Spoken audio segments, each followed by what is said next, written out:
Alors, bonjour à tous, bienvenue pour ce webinaire dont le sujet est la transition bas carbone, le grand défi innovation pour les entreprises, webinaire que nous organisons aujourd'hui avec notre partenaire ABJI Apsiski by Vidiative. Vous le savez, aujourd'hui, les entreprises doivent être en mesure de répondre aux ambitions internationales et nationales sur le climat. C'est la raison pour laquelle elles optent de plus en plus pour une stratégie bas carbone, indispensable aux enjeux de transition écologique. Mais se lancer dans la transition bas carbone, c'est anticiper les enjeux à venir et surtout repenser sa démarche d'innovation. Notre partenaire ABJI Apsiski by Vidiative vous propose aujourd'hui un tour d'horizon complet de ce sujet d'actualité incontournable au regard des enjeux climatiques et des grands défis de transition environnementale, pour vous aider à construire une feuille de route innovation qui va valoriser votre politique neutralité bas carbone. Et pour vous, c'est une démarche, comme vous allez voir, engageante, récompensée par de nombreux avantages. Nous avons le plaisir d'accueillir aujourd'hui Florence Giron, directrice stratégie et études d'innovation, et Jean-Christophe Bajois, directeur de mission, qui vont partager avec vous leur expertise sur le sujet. Florence, je vous laisse la parole. Merci beaucoup Nathalie, merci à Minalogic de nous inviter aujourd'hui à discuter, à travailler avec vous sur ces grands enjeux de transition bas carbone, qui vous verrez amènent toujours évidemment des grands défis de réorganisation et de transition bien sûr dans les entreprises, mais aussi, et c'est ce qu'on va vous montrer aujourd'hui, toujours des très grands défis d'innovation. Alors ce que je vous propose comme programme, c'est qu'on va démarrer rapidement pour à représenter un peu les grands enjeux de la transition bas carbone, pour ceux que je pense que vous les connaissez certainement tous, donc on ira assez vite. On montrera aussi la façon dont les différentes entreprises s'y préparent aujourd'hui, et surtout on présentera les pressions réglementaires qui sont en cours et celles aussi à venir, qui obligeront quelque part les entreprises à passer le cap, avant de vous présenter la façon dont finalement les entreprises doivent se préparer justement à cette transition de façon très concrète. Alors peut-être avant de rentrer dans le vif du sujet, je vais très rapidement représenter ABJI Apsiski, part de Vidiative. Nous sommes un acteur singulier dans l'univers du conseil en innovation, un acteur incontournable en tout cas du financement et du management de l'innovation, avec nos 7 agences en France et nos 8 bureaux dans le monde, à peu près plus de 700 personnes. Nous accompagnons en fait les entreprises depuis plus de 30 ans sur l'ensemble de la chaîne de valeur innovation, et nous sommes en mesure de réaliser des missions à la fois stratégiques et opérationnelles chez nos clients, des missions de management de l'innovation, justement pour le marketing de l'innovation, la structuration de la fonction innovation, les stratégies de financement de l'innovation et tous les enjeux aussi autour de la performance, mais également nous travaillons beaucoup sur tout ce qui est financement de l'innovation, aide et subventions et de façon générale délégation aussi, recrutement, pour vous aider de façon opérationnelle sur ces grandes missions. Alors, on est prêt à répondre à une question sur ABJI Apsiski par la suite. Je crois qu'il est temps là de rentrer dans le vif du sujet. Je vais laisser la parole à Jean-Christophe. Bonjour à tous, je suis ravi de participer à ce webinaire. Donc, comme le disait Florence, on va peut-être redresser rapidement le décor. Bon, je pense que personne n'ignore qu'on a un problème de gaz à effet de serre. On peut voir que l'année dernière encore, on a émis dans l'atmosphère presque 50 gigatonnes de CO2. À l'échelle de l'Europe, ça représente 3,3 gigatonnes. Pour la France, un peu moins de 400 millions de tonnes produites sur le territoire national, à peu près pareil du fait de nos importations.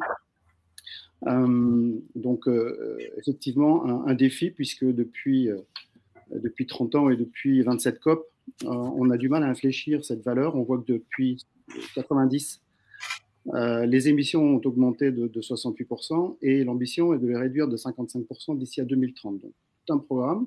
Si on décline rapidement les différentes natures d'émissions, on peut voir que l'industrie représente 21%. On peut voir également que la production d'énergie et de chaleur pour alimenter notamment l'industrie, mais aussi les bâtiments, les transports, toutes les activités, c'est 25% des émissions. l'agriculture représentant 24%. Voilà pour le panorama global des émissions mondiales. Bon, donc le défi est immense. Quand on va voir sur Google à quoi ça correspond l'énergie, on nous montre des panneaux solaires, des éoliennes un peu partout. La réalité aujourd'hui encore, c'est que 80% de l'énergie consommée dans le monde est fossile et que c'est stable depuis une trentaine d'années et qu'il va falloir progressivement en sortir. Donc en France, je ne sais pas si vous le savez, d'ailleurs je vous invite à consulter le site Statistique Développement Durable du gouvernement, dont le lien est en dessous, là, qui vous propose tout un tas de données, si ça vous intéresse de creuser le sujet. Il est très bien fait et très utile. Donc en France, on est à plus 2,3 déjà, depuis 90 en 2020. Donc en France, on a une énergie qui est plus décarbonée que dans le monde, puisqu'on n'est qu'à 10% d'émissions grâce à notre parc nucléaire et à l'énergie hydroélectrique principalement, et de plus en plus également de panneaux solaires et d'éoliennes. Et on peut voir aussi qu'en France, les entreprises en général, c'est 10 plus 11, 21% globalement. On est dans la moyenne mondiale. Alors, je disais tout à l'heure, en France, on émet à peu près 400 millions de tonnes de CO2 par an sur le territoire national, mais on en achète ailleurs, principalement en Chine, pour la moitié. Donc, vous voyez que ça, c'est la photo de 2017, mais elle n'a pas beaucoup changé. Donc, en fait, on s'améliore sur le plan du territoire national, mais en fait, on exporte des émissions également ailleurs. Alors, où en sont les entreprises aujourd'hui? On va dire qu'il y a des bons élèves, il y a ceux qui n'ont pas encore démarré parce qu'ils ont d'autres prérogatives, d'autres préoccupations, qui peuvent être des préoccupations juste de survie, des préoccupations plutôt économiques. Et puis après, il y a ceux qui trichent, c'est-à-dire qui profitent de la situation liée au climat pour mettre en avant on va dire plus simplement, faire du greenwashing. Donc, ce qui est intéressant, c'est de regarder surtout ceux qui font et comprendre ceux qui ne font pas, comment on peut les aider à faire et à faire bien. Donc ceux qui font, je cite très rapidement les entreprises qui font partie de la communauté des entreprises à mission. Il y a un peu plus de 1000 en France. Il y a également celles qui sont dans un schéma, dans un programme qui s'appelle Science Based Target, qui aide les entreprises justement à aligner leurs objectifs sur les données scientifiques produites par le GIEC. Ils sont plus de 1000 aussi. Deux sites que je vous invite également à consulter. Là, on est vraiment dans les entreprises qui veulent sortir du greenwashing et qui veulent réellement mettre en place des actions et des actions concrètes pour atteindre les objectifs qui sont fixés. Les entreprises sont 61% à considérer comme une priorité absolue de travailler sur ces enjeux. Le problème, c'est que le cadre, si on veut faire les choses bien, on se retrouve assez rapidement en marge parce que l'écosystème n'est pas forcément propice à ce qu'on aille vers le mieux. Et pour cette raison, il faut absolument créer un cadre réglementaire et législatif au niveau national, international, pour qu'on puisse aller dans l'action sans finalement se mettre en marge de la compétition. Alors, heureusement, c'est ce qu'on constate, c'est ce qui commence à se mettre en place en Europe avec une déclinaison dans tous les pays européens et notamment en France. La réglementation qui oblige les entreprises à publier des données non financières va évoluer et à partir du 1er janvier 2024, un très grand nombre d'entreprises, les plus grandes, on va dire les ETI et les grandes entreprises, et ensuite jusqu'en 2027, toutes les entreprises de taille inférieure vont devoir se plier à cette nouvelle réglementation. En France, elle a été transposée en droit français sous le nom de DPEF. Et donc, c'est tout ce qui va tourner autour des indicateurs environnementaux, sociaux et gouvernance qui vont permettre de flécher et de mesurer à partir d'éléments qui sont produits dans la taxonomie européenne, qui vont permettre, je dirais, aux financiers de décider si ils vont pouvoir financer réellement sur des bases concrètes et mesurées les entreprises. Il faut savoir qu'aujourd'hui, déjà, c'est devenu presque impossible d'obtenir un financement pour un projet d'innovation si on n'a pas des critères d'impact, de réduction d'impact négatif ou de proposition de projet à impact positif. Ça devient très compliqué d'obtenir des financements. Et c'est notre rôle justement au sein d'Apsiski de vous aider à anticiper ces problématiques cette pression réglementaire nouvelle, ces nouveaux enjeux, non seulement parce qu'il y a la réglementation, mais aussi parce que cette réglementation pousse à ce que les entreprises fassent les choses bien et qu'elles puissent être financées parce qu'elles font les choses bien. Donc, nous, on est là, et je vais laisser la parole à Florence, pour vous expliquer quelle est notre vision et comment on peut accompagner les entreprises dans cet objectif. Merci. Donc effectivement, face à ces enjeux de transition bas carbone, les entreprises ont des défis très très importants à relever. Et notre retour d'expérience, puisqu'on en accompagne un certain nombre, montre que quasiment toutes les entreprises sont concernées.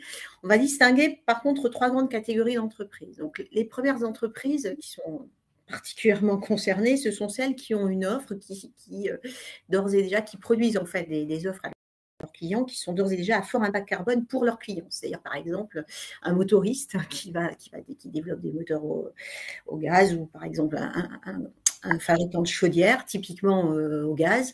C'est clair que sa proposition de valeur va certainement être très fortement devoir être remise en cause pour les années à venir. Il doit donc innover de façon très, très, très particulière et très forte. On peut avoir aussi des entreprises qui ont des offres très vertueuses d'un point de vue environnemental, comme par exemple, je prends l'exemple d'un fabricant de voiliers. Le voilier, c'est bien sûr un composant, une offre très, très, très propre qui bouge avec l'énergie du vent.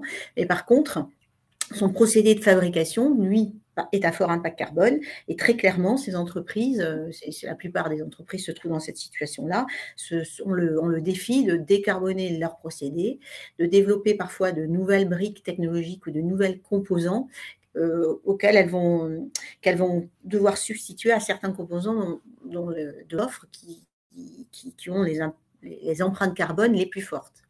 Et puis, on a des acteurs qui n'ont pas forcément de produits, mais je vous donne par exemple le cas d'une entreprise qui fait de la distribution, du négoce. Elles aussi, elles ont un fort impact carbone parce qu'elles vont avoir un très fort devoir d'influencer leur chaîne de valeur et elles vont devoir aussi entamer souvent de très fortes innovations pour développer des économies circulaires, pour travailler sur la recherche opérationnelle afin d'améliorer leur circuit logistique typiquement.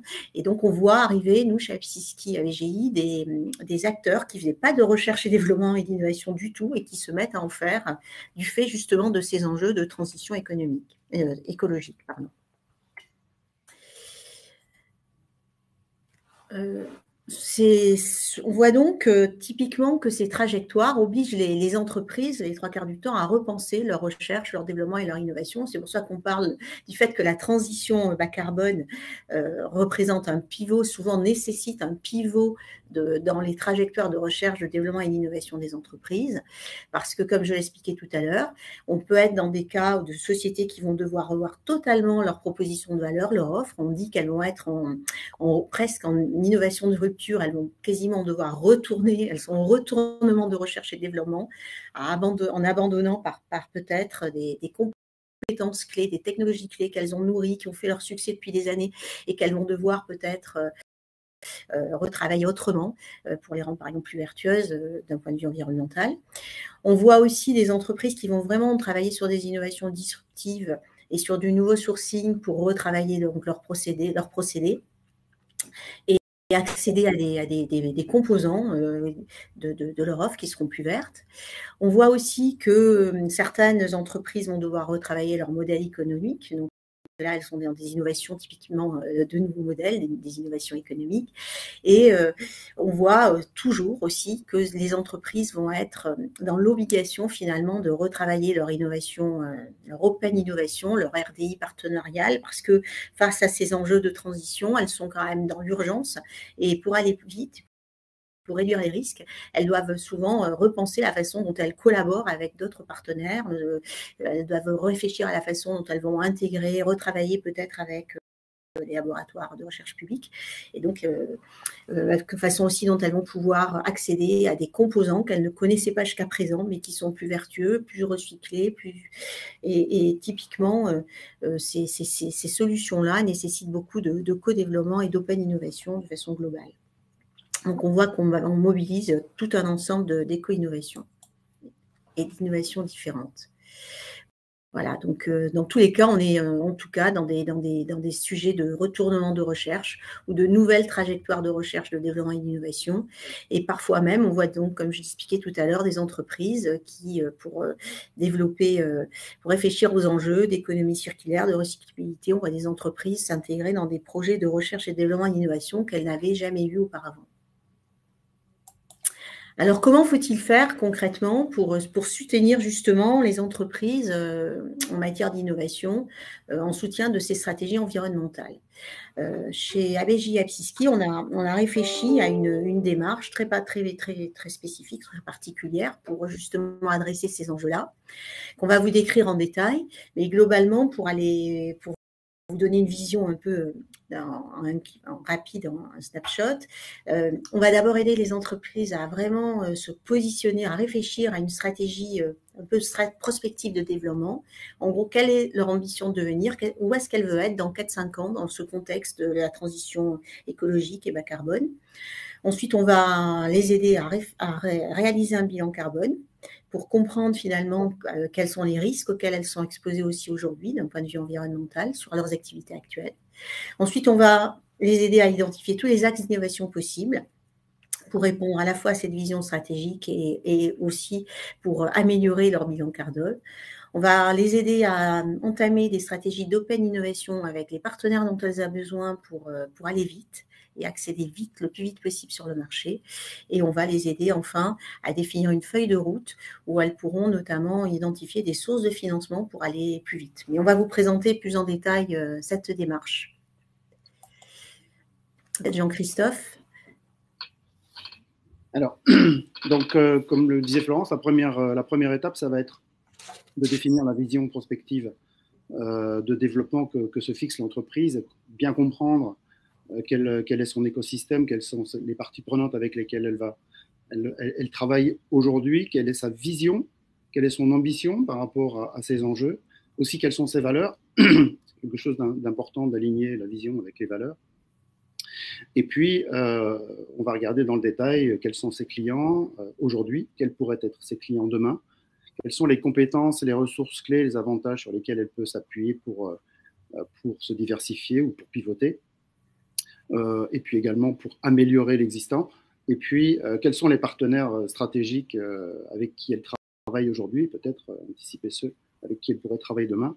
Donc, voilà, la transition, il y a évidemment des menaces et des contraintes qui peuvent advenir, évidemment, mais c'est aussi beaucoup d'opportunités d'innovation et ça permet aux entreprises de se repositionner sur le marché, de se différencier, de développer des nouvelles offres et également d'améliorer leur image employeur et se préparer donc à l'avenir. Donc, la première étape, c'est vraiment bien comprendre à la fois comment l'entreprise est structurée en interne et dans quel écosystème elle évolue aujourd'hui, de sorte que derrière, on puisse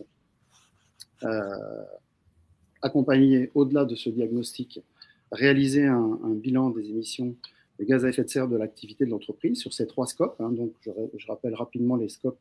Le scope 1 d'un bilan, ce sont les émissions qui sont provoquées par l'activité même de l'entreprise, donc ces bâtiments, ces équipements, ces véhicules. Le scope 2, ce sont les émissions qui sont liées à l'énergie consommée par l'entreprise. Et le scope 3, qui est dans la plupart des entreprises de principale importance, je dirais 80 à 90%, c'est le scope 3, c'est tout le reste en fait. C'est tout ce qu'il y a autour de l'entreprise, c'est en aval, les produits et les prestations qu'elle délivre, sa proposition de valeur, et en amont, tout ce qu'elle utilise comme matière, comme partenaire, comme procédé pour la réaliser. Et c'est sur cet aspect-là, évidemment, qu'on peut innover, puisque on va pouvoir innover sur la proposition de valeur et sur les choix qui sont faits pour la matérialiser. Le bilan carbone, c'est quelque chose qui est structuré également à partir du diagnostic interne de l'entreprise, puisque comme on a une vision assez précise de la façon dont l'entreprise est organisée, on va pouvoir réaliser le bilan carbone de sorte qu'on va pouvoir déterminer quels sont les poids des différentes activités de l'entreprise en matière d'émissions de gaz à effet de serre. Alors, les axes d'innovation possibles dans la foulée, une fois qu'on a ces éléments-là. Si je reprends le scope 3, les 3 scopes un peu visualisés de façon différente, donc vous voyez le scope 1 ici avec les activités de l'entreprise, on voit que en quelque sorte, c'est pas le plus important. Il y a le scope 3, c'est tout ce qu'il y a en aval et tout ce qu'il y a en amont, sachant que l'énergie qui est consommée, bon, on n'a pas trop la main dessus, sauf exception. Eh bien, ce qu'on va pouvoir faire, c'est retravailler l'offre et les business models. On va essayer d'innover pour faire en sorte que les nouvelles offres soient plus en phase avec les objectifs de réduction des émissions. On va pouvoir également innover sur les processus, les matières, les composants. Hein, donc,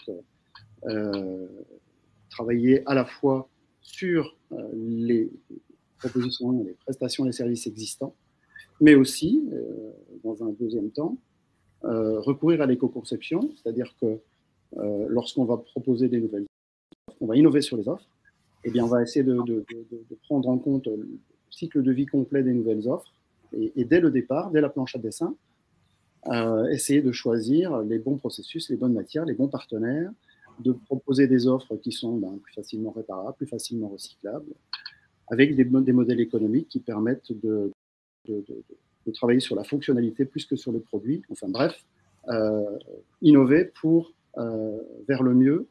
Et tout ça, ça se fait sur le scope 3 principalement du bilan carbone.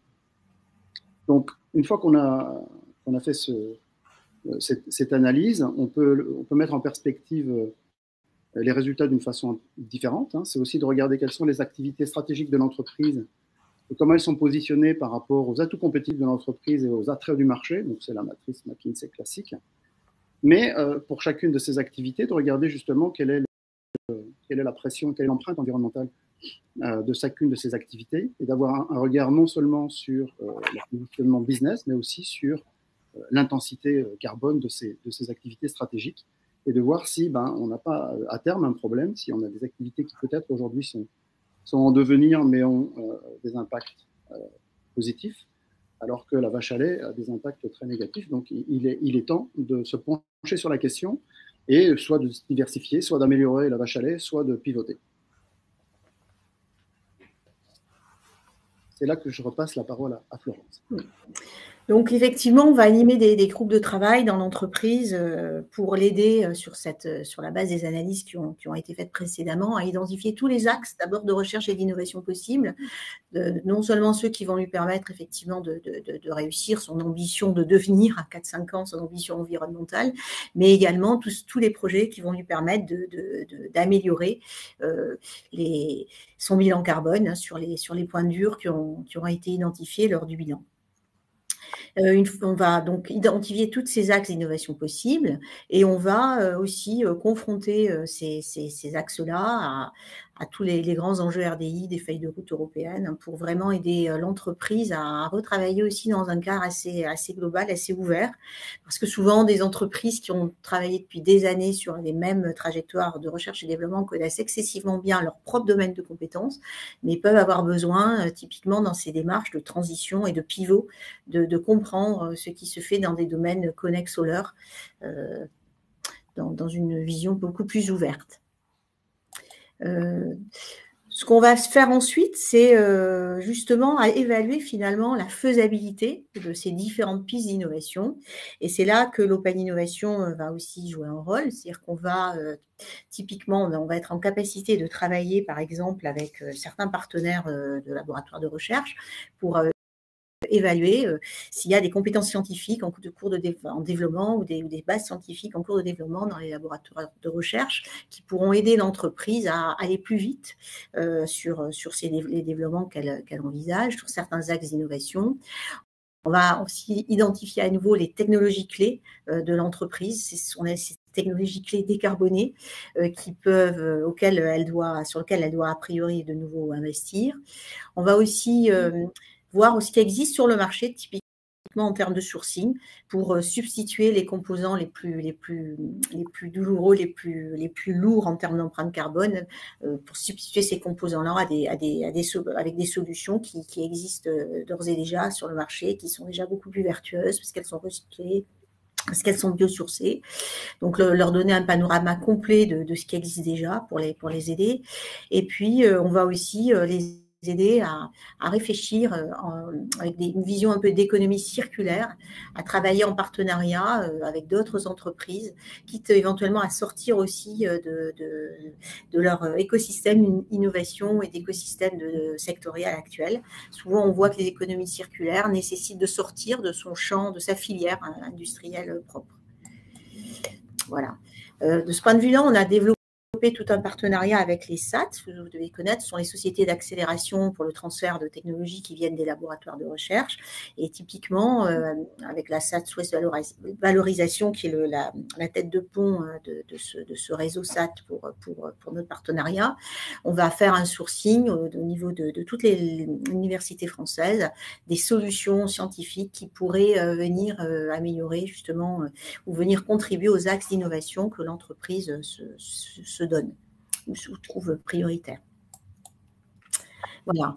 Faire cette analyse d'open innovation, regarder les partenariats, regarder ce qui existe déjà en termes de technologie, mesurer les enjeux finalement de chaque axe d'innovation potentielle pour la compétitivité de l'entreprise, pour sa différenciation et surtout pour sa décarbonation, à permettre d'amener un certain nombre de réflexions pour faire des choix et choisir les axes finalement d'innovation qui seront prioritaires pour justement amener les meilleurs relais de croissance en entreprise. Et dans ce cadre-là, donc, on aidera l'entreprise vraiment à définir, à retravailler sa feuille de route technologique bas carbone. Suite à ça, on sera aussi en mesure, 3/4 du temps, d'aller lui chercher des sources de financement. Et aussi, quelque chose d'intéressant, c'est de pouvoir faire des analyses un peu sur le marché auprès de ses utilisateurs, de ses clients classiques, pour mesurer finalement l'appétence de ses clients actuels ou des utilisateurs pour les solutions bas carbone qu'elles pourraient être en mesure de leur proposer dans le futur. C'est une autre façon aussi de hiérarchiser les axes d'innovation les plus porteurs, d'une façon absolument indispensable. Voilà, je crois qu'on arrive plus ou moins à la fin de notre petite présentation. On voit que l'innovation bas carbone, ça sera quelque chose d'essentiel pour que les entreprises puissent mettre des stratégies à impact en place, parce qu'au-delà des mesures qu'elles feront de réduction énergétique, d'éco-efficacité énergétique, pour avancer vraiment sur le scope 3 de leurs activités, elles vont devoir nécessairement activer de l'innovation. On voit même que l'enjeu climat, mais parfois certaines entreprises ont la nécessité d'abandonner la fondation même de leur savoir-faire et de leurs avantages concurrentiels, nécessitent donc des pivots de recherche et développement totalement globaux et totaux, je dirais, mais d'autres doivent adapter leur pivot, leur trajectoire de recherche et développement de façon incrémentale. En tout cas, on voit forcément que ces nouvelles approches de recherche et développement et d'innovation passent nécessairement aussi par des nouvelles stratégies partenariales et beaucoup d'open innovation qui nécessitent de chercher de passer du ressourcement parfois au développement, d'augmenter aussi les budgets de recherche, de développement et d'innovation, et puis d'être en mesure aussi de travailler, d'accélérer malgré tout le time to market des projets, puisqu'on est dans le cadre d'une urgence climatique. Là, c'est un défi, ce défi de transition, c'est un défi d'innovation, mais c'est aussi un défi d'innovation très rapide. C'est ça qui est complexe. Voilà. Et en complément des bilans de carbone et des approches d'optimisation énergétique, il est clair que les entreprises, selon nous, doivent être soutenues dans ces stratégies d'innovation qui nécessitent très souvent un pivot R&D fort et de nouveau financement.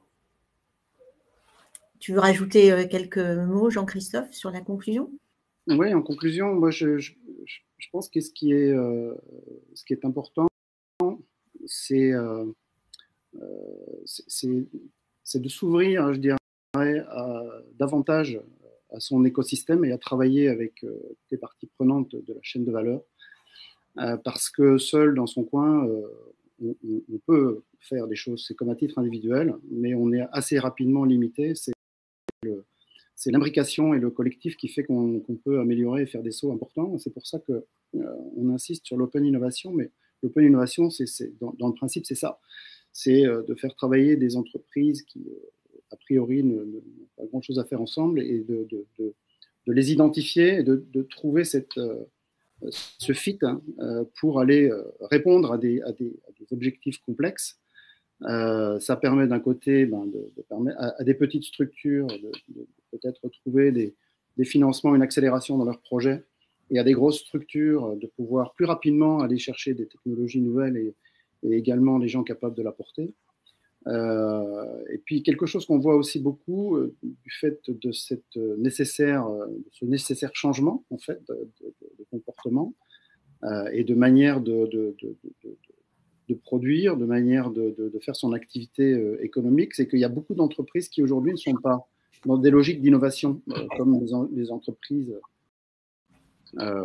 industrielles classiques. Sont des entreprises qui font du commerce ou des entreprises qui sont dans les travaux publics, qui n'ont pas des logiques d'innovation, des cycles d'innovation comme les entreprises industrielles peuvent en avoir.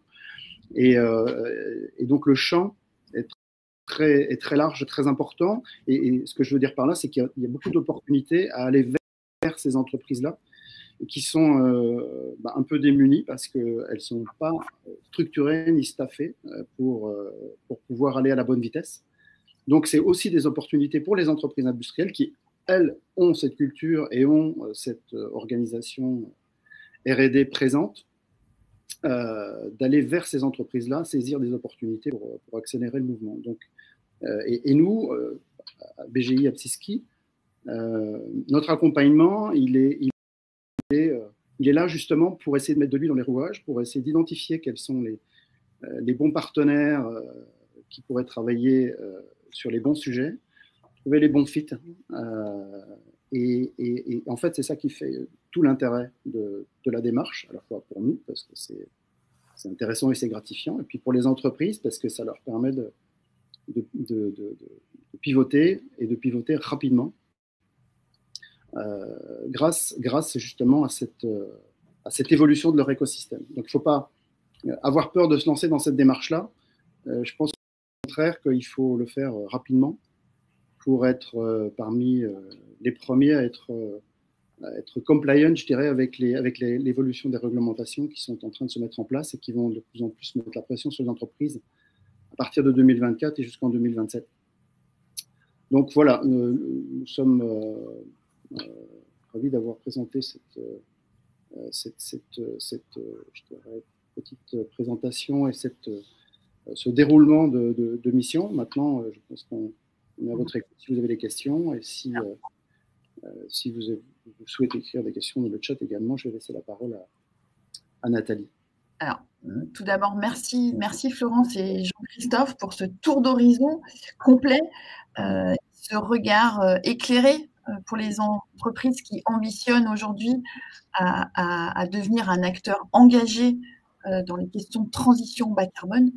Moi, ce que je retiendrai, c'est que pour y arriver, il ne faut pas faire cavalier seul, mais bien se faire accompagner par des personnes qui auront un regard neuf, j'allais dire, sur l'entreprise et qui pourront avoir une vision pertinente et des conseils ad hoc. Alors, nous avons plusieurs questions. Je vais prendre la première. Pourquoi aujourd'hui se restreindre au CO2 et pourquoi ne pas profiter de cette démarche pour avoir une vision globale en réponse à l'épuisement notamment des ressources naturelles, métaux, sable et de la biodiversité? Alors, je peux répondre. Vas-y, Jean-Christophe, je pense que. Alors, oui, effectivement, c'est une question pertinente. Hein. On fait en sorte, dans les diagnostics qu'on réalise, de prendre en compte ces aspects-là également. Tous ces éléments-là sont en train aussi de se structurer. Hein. Donc, ceux qui connaissent l'analyse de cycle de vie et doivent faire référence effectivement à tous les critères qui sont au-delà du critère bilan carbone, des émissions de gaz à effet de serre, comme la pollution de l'air, de l'eau, l'eutrophisation, l'acidification des océans, les ressources naturelles, l'énergie, etc. Ce sont des éléments qu'on regarde également dans le cadre de ces missions. Tout simplement, le bilan carbone, c'est, on va dire, l'évaluation, le bilan qui est le plus outillé à ce jour et qui également représente le principal objectif. Alors peut-être que c'est probablement une erreur de se focaliser uniquement sur le bilan carbone, je parle globalement, parce qu'effectivement, la pression sur l'environnement, elle est présente sur tous ces aspects, la biodiversité, les ressources, etc. On travaille sur le bilan carbone parce que les objectifs qui sont fixés, les réglementations sont très orientées sur ces aspects-là, parce que c'est très outillé, parce qu'on a des bases de données qui sont précises, et parce que je dirais que l'ensemble des stress qui sont aujourd'hui à l'œuvre sur l'environnement, de façon générale, c'est lié à l'énergie, aux énergies fossiles qui sont disponibles à profusion et qui permettent justement de produire, d'artificialiser, de polluer. Et il se fait qu'elles émettent aussi beaucoup de gaz à effet de serre. Donc, je dirais que en termes de diagnostic, on peut aller beaucoup plus loin. C'est quelque chose qu'on peut faire dans le cadre d'autres missions que celle-ci qu'on vous a présentée. Celle-ci, elle se focalise dans un premier temps sur un diagnostic interne et externe de l'entreprise, ainsi qu'un bilan carbone qui permet d'avoir une vision, je dirais quand même très pertinente des impacts. On a évidemment un œil diagnostic sur les autres critères. Mais d'autres missions de conseil sont prévues à la suite pour travailler sur ces éléments-là. Aujourd'hui, on travaille précisément sur le bilan carbone et sur le diagnostic de l'entreprise. Alors, dans les diagnostics, on fait quand même l'analyse de l'exposition de l'entreprise à tous les enjeux et les risques environnementaux, et notamment la pénurie des ressources, etc. On regarde, bien sûr. Alors, nous avons beaucoup de questions, donc pour nous permettre de répondre à toutes, je vous demanderai d'être un petit peu synthétique, et puis après, les personnes pourront échanger en direct avec vous s'ils veulent aller plus en détail dans les réponses. J'ai une question qui fait un petit peu écho à ce qu'on vient de dire, et notamment l'accès aux composants actuels difficiles par rapport au coût des matières premières et la raréfaction de certaines matières.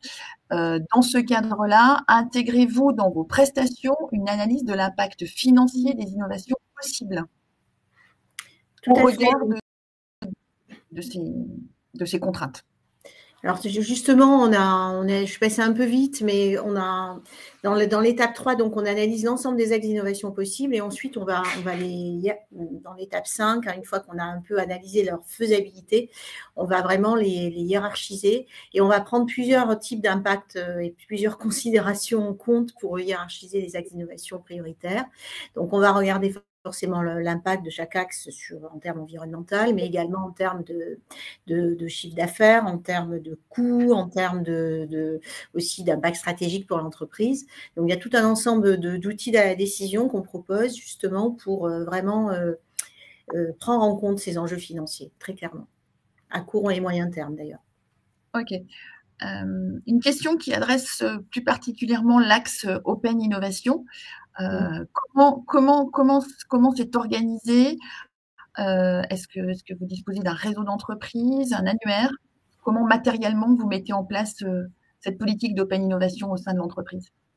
Alors, c'est un petit peu au cas par cas, suivant les besoins.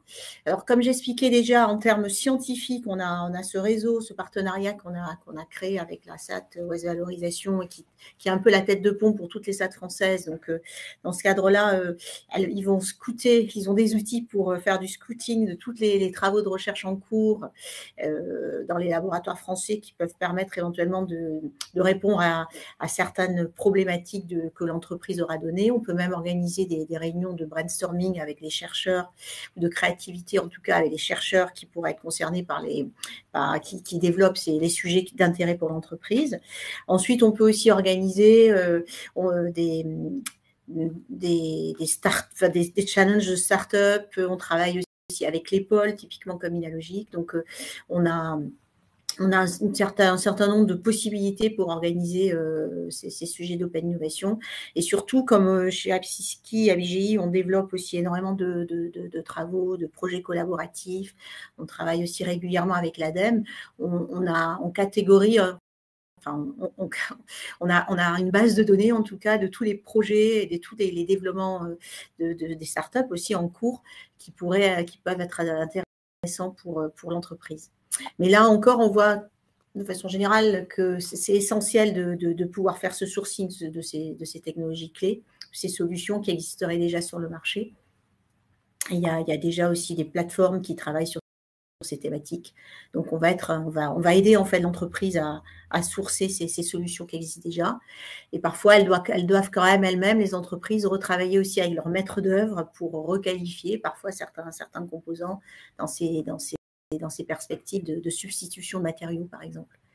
Donc, c'est aussi un travail d'open innovation et de collaboration, en tout cas, au sein de la chaîne de valeur. Ok. Je ne sais pas si j'ai été très précise.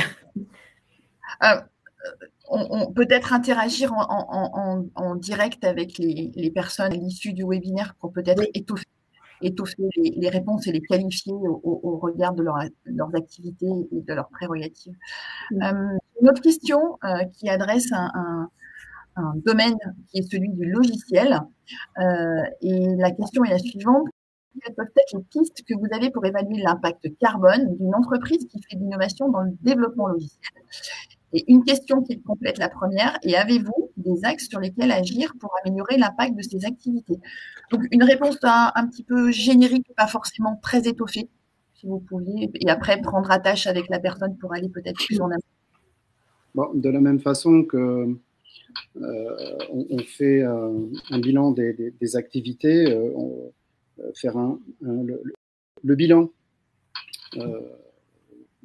des émissions liées à l'utilisation d'un logiciel, que ce soit sur le plan du matériel, que ce soit sur le plan des réseaux, sur le plan aussi de la pratique que ça va impliquer. On va pouvoir évaluer les impacts et proposer des solutions pour les réduire, que ce soit dans les pratiques ou dans la manière de définir l'offre matérielle pour qu'elle soit plus frugale. Donc, je dirais que il faut travailler comme dans tous les autres domaines, que ce soit dans le domaine du logiciel ou dans un domaine autre.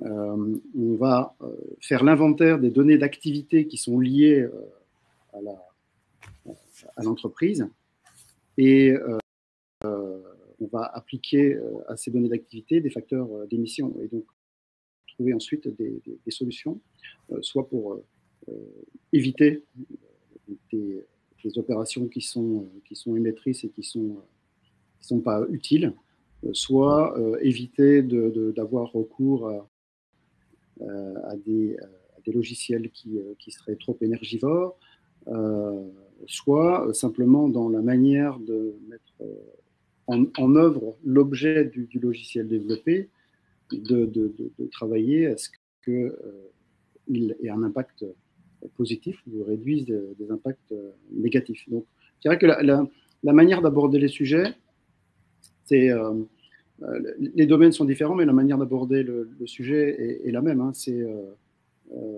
quel processus, quelles données d'activité et quelles émissions, et sur quoi on peut travailler. Donc, c'est difficile de donner une réponse très précise. Il faut regarder ça au cas par cas. Le bilan carbone, je répète ce que je disais tout à l'heure, c'est une façon d'estimer les impacts et de donner des pistes pour travailler dans la bonne direction. Évidemment, les solutions qu'on va proposer, on va les proposer en n'ayant pas seulement un focus stricto sensu sur les émissions de gaz à effet de serre, mais aussi sur les autres critères. Parce que on parlait tout à l'heure des ressources. La question des ressources, les entreprises, elles savent au premier chef le problème des ressources auxquelles elles sont confrontées, parce qu'elles peuvent être en tension sur les approvisionnements ou sur les prix. Donc, je dirais qu'il faut être pragmatique. On peut aborder les choses de manière très, très large. Il faut les prendre par un bout et ensuite faire en sorte que les propositions alternatives soient, je dirais, globalement vertueuses. Je fais une petite aparté en partant sur cette question, mais je voulais aussi redonner un. Enfin, il faut voir le degré de maturité aussi des entreprises. Beaucoup d'entreprises encore, même si on en parle beaucoup, le bilan carbone ne sont pas trop acculturés à ce que ça peut être un bilan carbone, ce que c'est qu'un scope. Et donc commencer à lister 16 ou 17 critères qui sont moins outillés, moins documentés, parce que suivis depuis moins longtemps que les émissions carbone. On peut le faire, il faut le faire, on est d'accord, et on est capable de le faire, mais si on veut faire peur aux entreprises, il n'y a qu'à faire ça.